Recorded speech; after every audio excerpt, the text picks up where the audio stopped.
ধন্য ধন্য আমার পুত্র তরুণী, ধন্য তোমার যুদ্ধের কৌশল, চমৎকার চমৎকার তোমার বুদ্ধিমত্তা।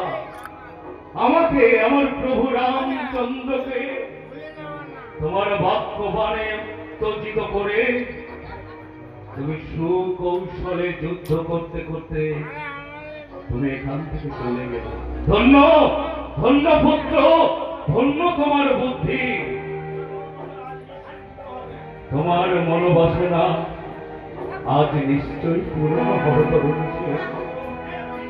ও আজ আমার কি আনন্দ!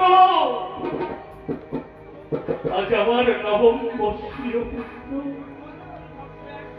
আমার প্রভু রামচন্দ্রের সঙ্গে সগৌরবে সে যুদ্ধক্ষেত্রে দাঁড়িয়ে যুদ্ধ করছে।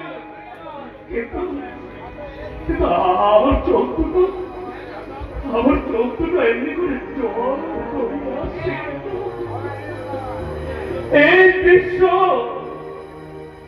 আমি তো দাঁড়িয়ে দাঁড়িয়ে দেখতে পাচ্ছি না। আজ আমার কি আমার বালকের বানানে